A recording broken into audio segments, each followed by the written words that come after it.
Be Better Golf is a little different because like I legitimately am like a YouTuber only. What I mean is that like there's no team, there's no camera people, editors, like I do everything.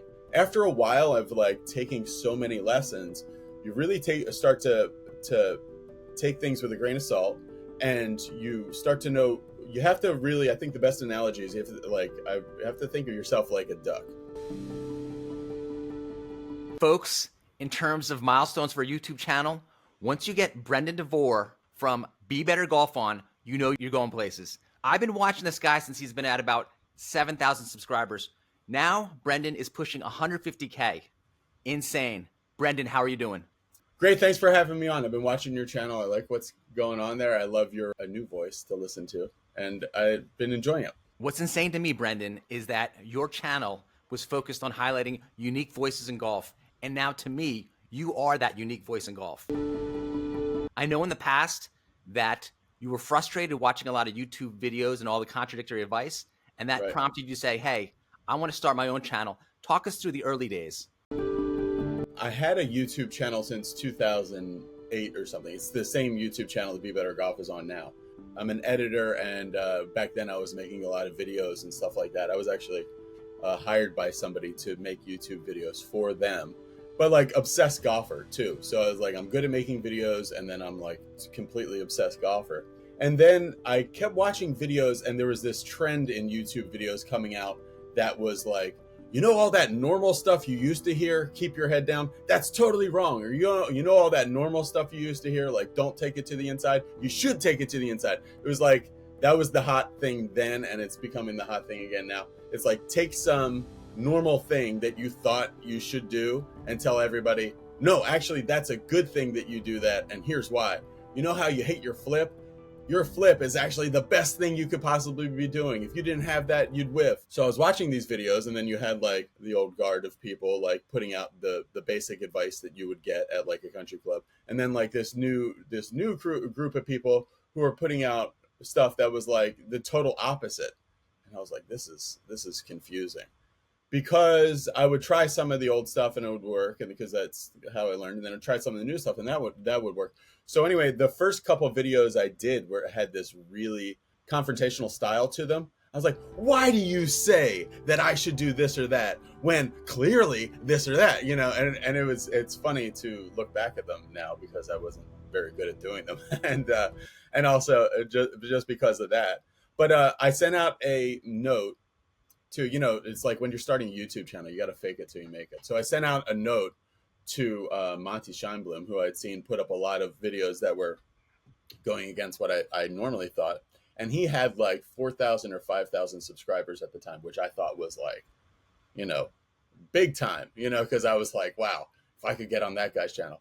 So anyway, so I wrote to Monty and I said, hey, congratulations, I'm starting this really big new show, and I want you to be my first guest. You know, rather than ask like, you know, please, please, please. I did it in a little bit different tone, but Monty's just like really cool and totally what you see is what you get. So he wasn't really very difficult anyway.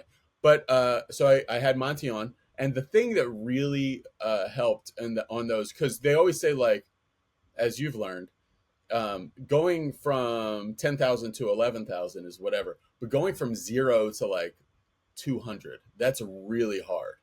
And the thing that really helped me was I did like a 45-minute long interview with Monty, and we put up 5 minutes of that interview on his channel that had 5,000 viewers. And at the end of that, I edited it together, and then I uploaded that to his channel, and then put like, for the rest of the interview, go to Be Better Golf or subscribe to Be Better Golf. And like with that first interview, I went from like maybe like 40 or 50 to like maybe 520 or something like that. And that was really big. But then and then I was interviewing people and stuff, and kind of like you said about the unique voices, I was like highlighting unique voices in golf. The second video that happened maybe like a year later, that was really big for me. It didn't get that much views, but it was really big because I did a video called What I'm Working On, and I had the camera filming me on the range. This is like a thing you see all the time now, but is like one of the first people to do this. So I filmed every single shot from a bucket that I was hitting, and then later I put a voiceover over it, and I just talked about what I was working on, and that got pretty good views, like pretty like solid, like next to like some of the big name instructors that I had seen. And I said, okay, well, that's different. Like maybe like people would be interested to see not only just like highlighting unique voices in golf, but also following my journey to try to be better. And that was really cool to see. And then once that happened, I was like, okay, well, now that it started to fork out and I could have like things that I'm thinking about and kind of how I'm digesting the stuff that I've been hearing. And then also like traveling around talking to all these different teachers and scientists and golfers and things like that. It's interesting to me because to me, I think of you making Monty Scheinblum big versus the other way around. Like Right. my first exposure Right. to Monty was through you because you're highlighting, to me, a guy I'd not heard of before. Yeah, in the early day, well, gosh, it's funny to think of it as the early days because when I first did my YouTube channel for golf, you were already thinking, oh, it's too late. It's too late to do a YouTube channel, and which is what they say today. They said, oh, like and it's more true today, but back then it was the same thing. Back then it was all PewDiePie was huge, and video game streaming was getting really big, and then on the other side it was like makeup tutorials and stuff like that.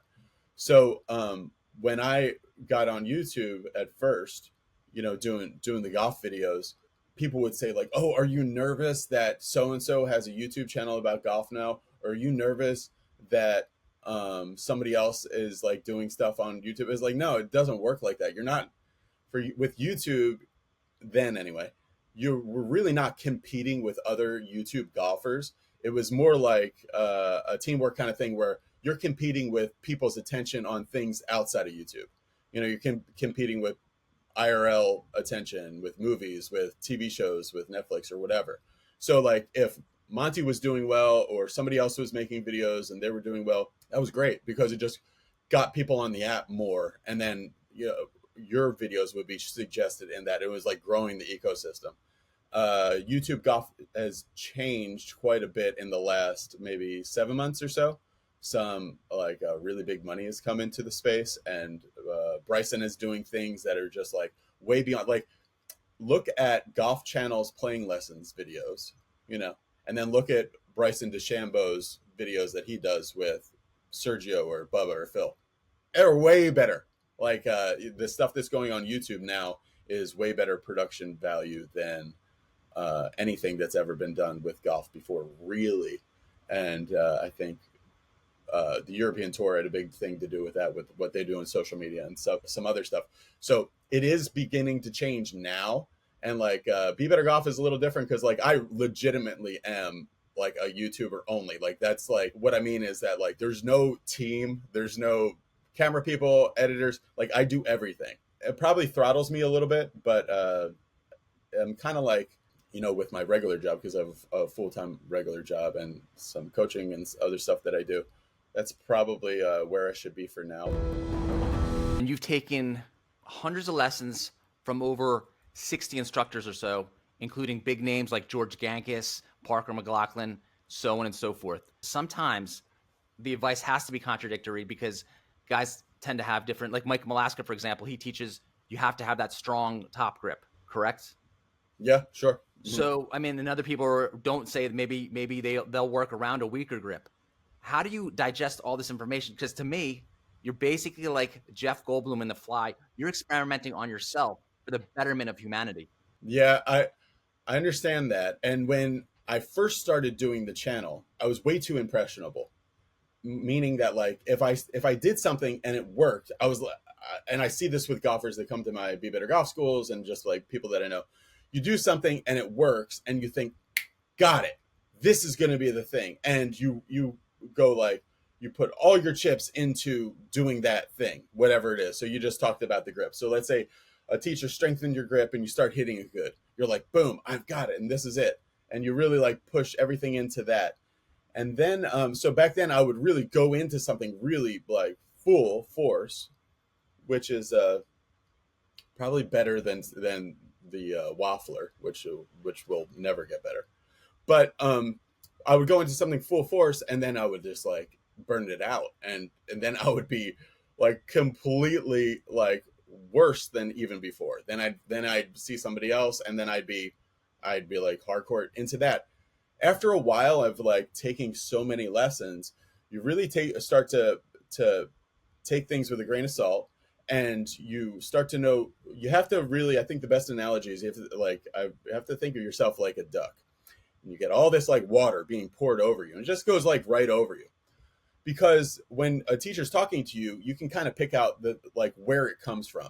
So when somebody's saying to you like, "Oh, you should go with the arms," feel like the arms go first, you can say, "Okay, well, I know where that camp is coming from, and that's a good point for certain as a fault fix for certain things." Or other teachers might be saying like, "Oh, you want to like tip the shaft out this way or put it back that way." You have to like. So there's things, and it's just like what Ben Hogan said. And I had a PGA Tour coach just call me last week, a friend of mine called John Ortega, who works with Jake Knapp. And he's got a young girl who's a really good tournament player. But her and her dad are like serial golf lesson takers. They go to like, they see everybody. And John's a little different in that like he doesn't restrict people. Like if you want to go see somebody else or whatever, it's like, that's fine. So he was asking me, because he was thinking that it's actually hindering her and her development, like seeing so many different people. He was asking me, how do you do it? It's like, I think the person that boiled this down the best was Ben Hogan, where he said, you have to know what works on the practice range. Then some of those things that work on the practice range won't work on the golf course, like on say like a Wednesday. Some of those things will work on the golf course, but they won't work in an actual tournament. And then some of those things that work in a tournament will not work on the back nine on Sunday. So you're kind of putting it into the blast furnace of each one of these levels to see if it'll work.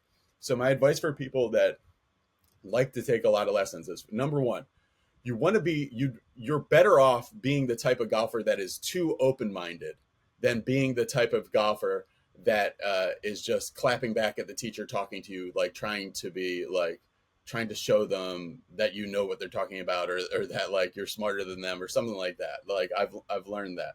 You would be much better off to be more open-minded to trying things, because if you are constantly seeing a whole lot of teachers and taking a whole lot of lessons, but you're not really absorbing any of it, or you're not really making any changes, then you're not really doing anything other than spending a lot of money. So you really have to put everything into it, but then also have, like Bryson did when he made his big swing change, you also have to have breadcrumbs to get yourself back out of it, so you know what you're doing. A lot of times I've played like some really good rounds of golf, and afterwards I think, I don't know how I did that. Or the next time you play golf, you go, what was I working on? Because something was working. It doesn't matter, because you're a totally new person the next time you pick up the club anyway. So that's my best advice, is like, be like a duck, get the voices to quiet down. And you have to be like, I think George W. Bush said this, but it's a great quote for golf. I'm the decider, he said. You have to be the decider of what is going to go into your game and what's not. When I saw your interview with Adam Taylor from Singapore the other day, and he was talking about golf pros should really be responsible like doctors for what they tell people to do. I really don't see it that way, even as a student of so many different teachers. It's like, hey, at the end, like Johnny Miller's book says, I call the shots. At the end, the player calls the shots. You decide what you're going to put into your game and what you're going to try to do. And it's not easy. Getting better at golf is about the most difficult. Once you've been playing for 3-4 years, it's about the most difficult thing you can do. Plus, you're at an age, once you're like out of school, where you're not really learning any kind of like movement things. So it's just know that it's a really hard task, and if you want to do it, you have to probably do it in a way that most people aren't. Wow, folks, that was a banger. Super appreciate your time, folks. Check out his golf school. I may be showing up now. All right. Yeah, you're welcome to come anytime. Yeah, guys, so go over to Be Better Golf on YouTube and click the subscribe button. It really helps the channel. If you're watching this video, more important than that, if you're watching this video and that subscribe button is not clicked already, do us a favor and click the Big Boy Pants subscribe button. It means 1 second of your time, but it means like the world to us if you did that. Folks, Brendon is so close to 150K.